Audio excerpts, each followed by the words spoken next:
atoms and the Logos in the light of occultism. If we want to appreciate theosophy at its true value, then we need to be imbued with the fundamental perception that in the theosophical stream we receive a widening of the soul. We feel the heart broadened and uplifted for higher tasks, for participating in the affairs of the universe. No one can have an inkling of this who does not know something about occultism. The great purpose is often discussed of leading humanity through the theosophical movement toward that point when, in the future, a new race of human beings will arise, when our intellectuality, as it now is, will no longer play the leading role in the world, but will be made fertile by buddhi. We have to work together with this great world current, and therefore we have a great responsibility toward the theosophical movement. The task of the theosophist extends into the distant future. In this we do not withdraw into some cloud cuckoo land, for what we learn about so distant a future is invigorating for us, is something productive for us, that is useful also in everyday things. Anyone who allows these great world perspectives to occupy his mind for even only 10 minutes a day will behave differently from someone who is immersed in everyday matters. He can bring something to contemporary life which is new, productive, and original. All progress depends on bringing originality into humanity. We want to start with something which belongs to the influence of the devas. Devas are beings who are at a higher stage than man and are able to work on higher levels of existence. Thus we find devas when we enter the higher planes clairvoyantly. We find devas on the astral plane, on the rupa plane, on the arupa plane, and higher still. What does the influence of the devas mean for the world in which we ourselves are? We will answer this question by asking another. What is the purpose of our human existence, of this continuing reincarnation? Man would have come into this world quite purposelessly, if he learned no particular lesson, fulfilled no particular task at each coming. Every time man incarnates, the earth must have changed so much that he meets a situation that he has not encountered before in his earlier incarnations. A male and female incarnation together are occultly reckoned as one incarnation. Between two such connected incarnations lie 2,600 to 3,000 years. The experiences which men undergo during this present stage of earthly evolution are so different in man and woman that it is most necessary for this to be so. The changes which are brought about in the world between two incarnations of a person are really rather incomprehensible for people outside the theosophical world. Actually, however, people find quite different situations, not only morally, but physically as well. For anyone who looks back occultly, the physical circumstances have fundamentally altered as well in the last 3,000 years. On average, we would encounter our previous incarnations in the time of the ancient Greeks, the Homeric Greeks, 800 BC. At that time, there were quite different geographical and climatic conditions, a basically different plant life, and even a different animal world. In these kingdoms, continual change is taking place. An outer expression of these changes is the progress of the sun across the vault of heaven. We have 12 signs of the zodiac, and the sun continually moves on from one to another at the vernal equinox. 8,000 years ago, the sun entered the constellation of the Crab for the first time. The time during which the sun traverses a constellation lasts some 2,600 years. That is also the time between two human incarnations. At about the turn of the 18th to the 19th century, the sun left the constellation of the Ram for that of the Fishes. so that it now stands in the constellation of the fishes at the spring equinox. Those who still had a feeling for occultism knew something about the connection in man's life with these changes in the firmament. Earlier, before the sun entered the constellation of the Ram, the cult of the bull, Mithras, Apis, prevailed in Asia. Then began the worship of the Ram, which began when the legend of Jason and the golden fleece originated. Christ is called the Lamb of God. Still earlier, one finds the Persian symbol of the twins. That is connected with the Persian culture of that time and its view of good and evil. If the sun shines on the earth from a different aspect, then the situation there changes too. Hence, the entry of the sun into a new constellation also leads each time to a new incarnation. Above in the heavens is the progression of the sun. Below on earth, an alteration in climatic conditions, in vegetation, and so forth. Who causes this? The theosophist has to ask this because for him there can be no miracles. There are facts on a higher level, but no miracles. Faced with the question of the connection of the human being to the manifestations of the earth, one must adopt a higher vantage point. After death, man is in Kamaloka. We do not ask, do the animals and plants have any consciousness? Instead, we ask, where is their consciousness located? We know that the animals have their consciousness in Kamaloka, on the astral plane, the plants on the Rupa plane, and the minerals on the Arupa plane. Man has his consciousness on the physical plane. Let us suppose that man now comes to Kamaloka. He will then be in the same place as the consciousness of the animals. He then ascends to Devakan, where the plants have their consciousness. At the present stage of evolution, man is not in a position to exercise any influence on the animal kingdom or plant kingdom. However, he does have such an influence in the lower regions of the Devakanic plane.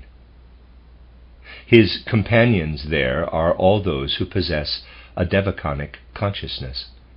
These are powers, beings, who work out of Devakan to promote the growth and welfare of the plant world. The whole life of the plants is controlled from the Devakanic plane. There, man helps create and transform the plants. Powers develop in him there, so that he can really develop an influence on the vegetation. But the devas are still there to manage this activity. He is guided by them, so that he can help in the transformation of the plant world.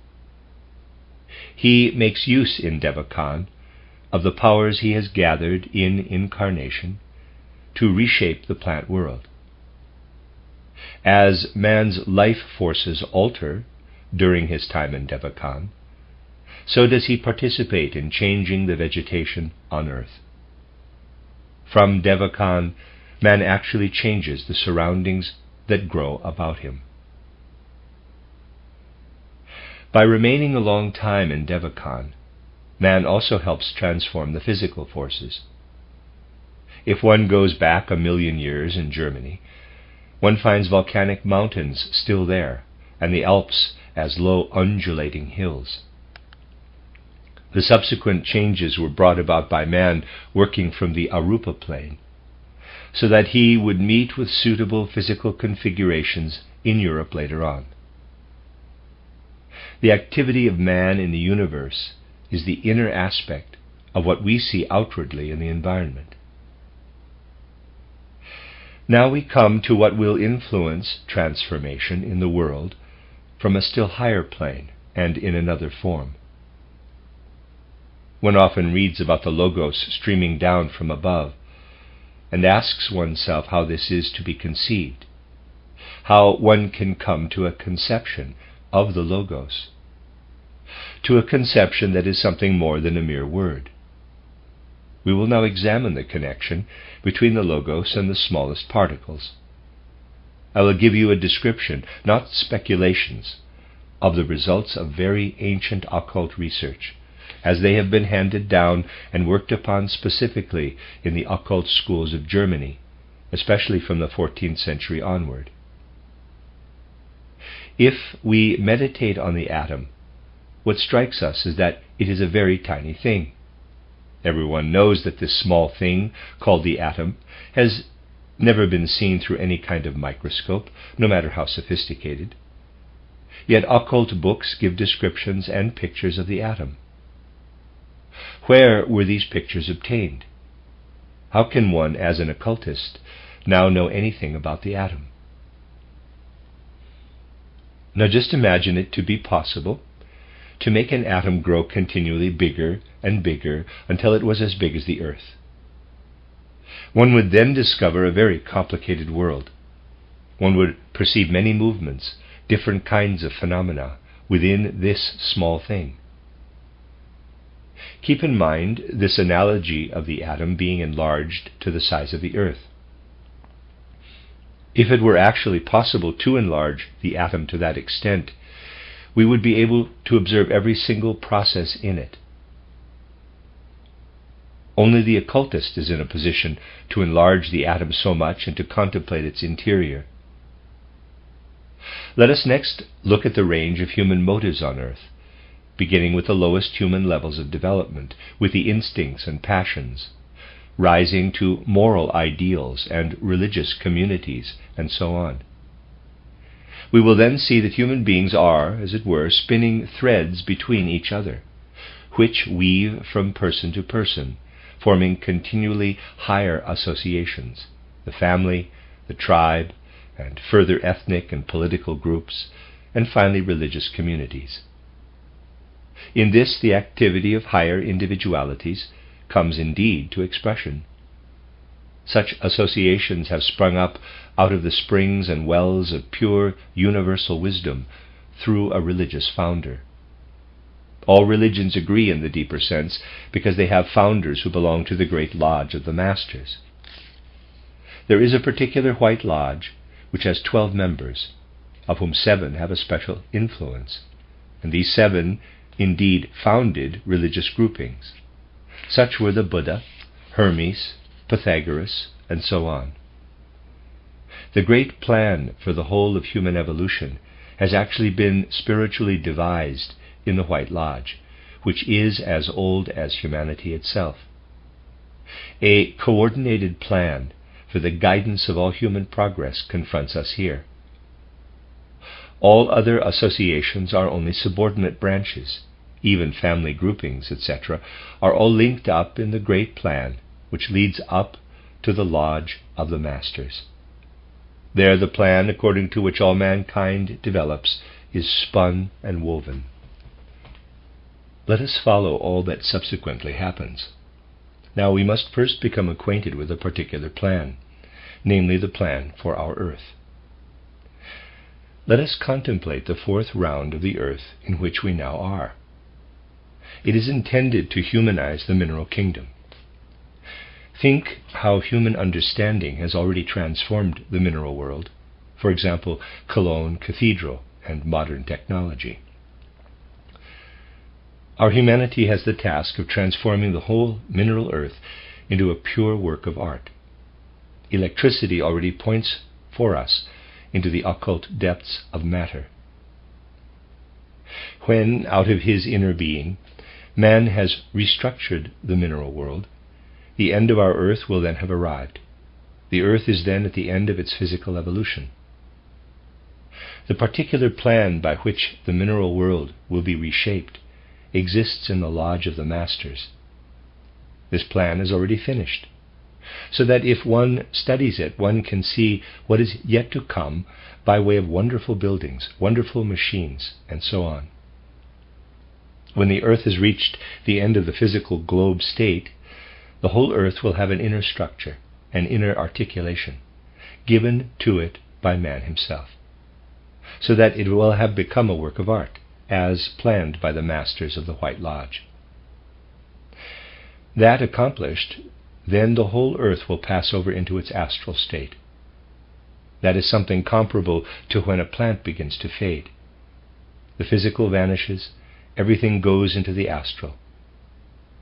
In passing into the astral world, the physical gradually contracts, becoming a shrinking kernel encircled by the astral, going over into the rupa stage and then the arupa stage, until it vanishes in a sleep-like condition. What then is left of the physical? When the earth has passed over into the arupa stage, there is then still a very condensed, tiny imprint of the whole physical evolution that was devised in the Master's plan, like a tiny miniature version of what the mineral earth once was. That is what is transferred from the physical. The physical is there only as this tiny miniature version of previous evolution, but the arupa is large. When it passes over out of the Devakan state, it multiplies outwardly into innumerable similar things. And when the earth again passes back into the physical state, it is then composed of countless tiny globules, each of which is a print of what the earth previously was. All these globules are, however, differently arranged, although sharing a common derivation. Thus the new physical earth of the fifth round will consist of innumerable tiny parts, each of which contains the purpose of the mineral world, which the Masters have in the form of a plan in their lodge. Every atom of the fifth round of earth evolution will contain the whole plan of the Masters. Today the Masters are working on the atom of the fifth round. Everything which happens in humanity is compressed into a result. That is the atom of the fifth round. Therefore, if we examine the atom in its present form, and then go back in the Akashic record, we will then see that today's atom is undergoing a process of growth. It is growing more and more. It is becoming more and more separated. Readers aside, there's a gap in the text, and the readers aside, and contains the interweaving forces of mankind from the third round of evolution. In that we can consider the plan of the Masters for the third earth round.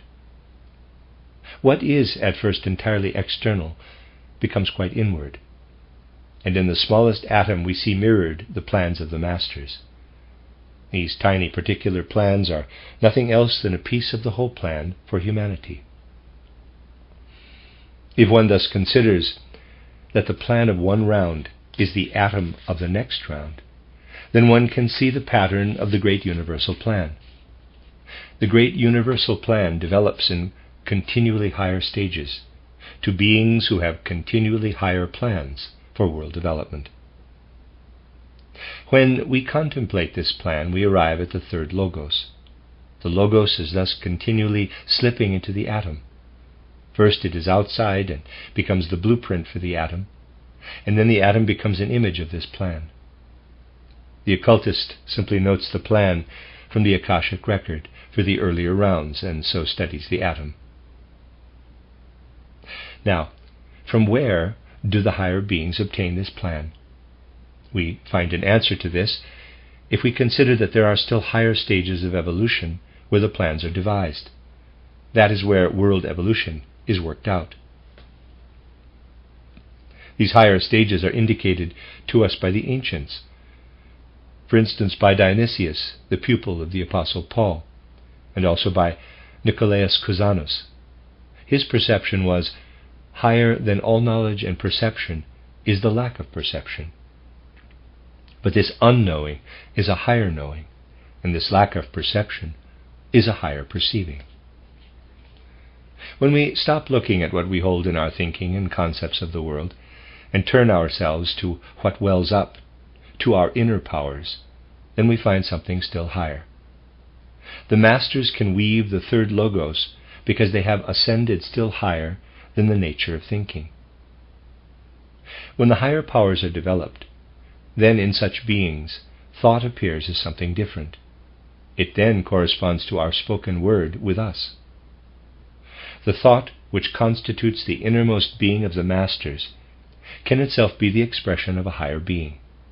just as the word is the expression of thought with us. If we ourselves consider thought as the word of a still higher being, then we come near to the concept of the Logos. Knowledge taken out from thought stands on a still higher level. When we behold the world, we find the atom at the one extreme. It is an image of the plan that proceeded out of the depths of the spirit of the masters, which is the Logos. If we now look for the transformation of man himself during the great world epoch, then we are led back again into the world. Just as man has descended, has plunged down to the physical plane, so is it also with the world as a whole. What contributes to the development of man's self lies around him in the world. But then we are led down to the lower planes, which, however, themselves contain the higher planes, the lodge of the masters. The spirit of the earth is living with the masters today, and this spirit of the earth will be the physical clothing of the next plane, the future Jupiter. The slightest thing we do will affect the smallest atom of the next planet. This feeling gives us first a full connection with the lodge of the masters. That should provide a central focus for the Theosophical Society, since we know what the wise ones know. When Goethe speaks of the spirit of the earth, he is expressing a truth. The spirit of the earth is weaving the clothing of the next planet. Quote, in life's floods, in the storm of action, in German, in Lebensfluten, im Tatensturm, the spirit of the earth weaves the clothing of the next planetary Godhead. That is the end of the lecture, and here are some comments about atoms in connection with Freemasonry. Supplement. 2 years later, on 21st October 1907, again at the time of the general meeting, Rudolf Steiner spoke once more in an as yet unpublished lecture about the atom in the context of how spiritual influence passes from one planet to another. How, therefore, this will be, quote, between the old moon and the earth, and again between the earth and its successor, the future Jupiter.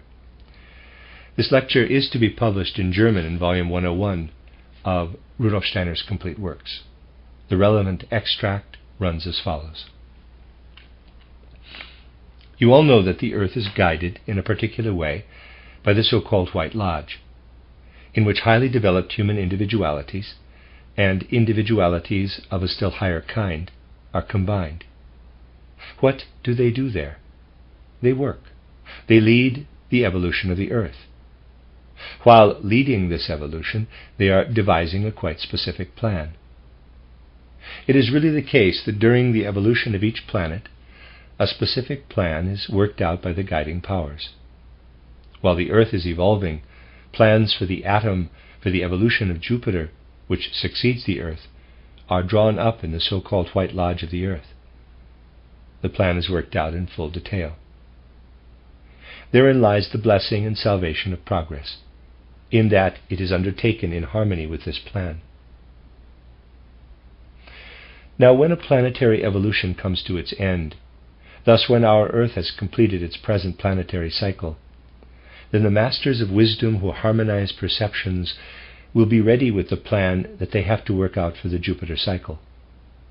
And now, at the end of such an evolution of planets, something very special occurs. This plan will, through a procedure, be endlessly reduced in size and endlessly multiplied in number, so that innumerable copies of the whole plan of Jupiter are to hand, albeit very much miniaturized. Thus it was on the old moon too. The plan of Earth evolution existed there, infinitely multiplied and miniaturized. And do you know what they are, these miniaturized plans that have been spiritually developed there? They are the actual atoms which underlie the Earth's structure.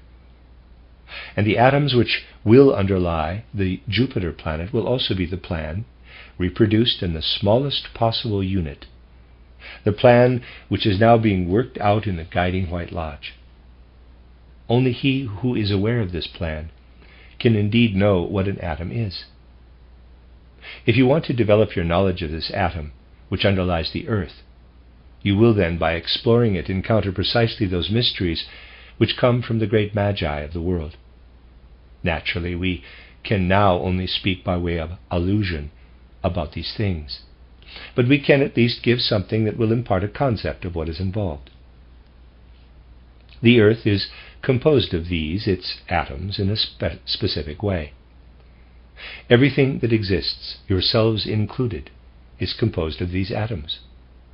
Hence you exist in harmony with the whole earth evolution, since you carry in you an infinite number of miniaturized copies of the plan for the earth which was worked out in the past.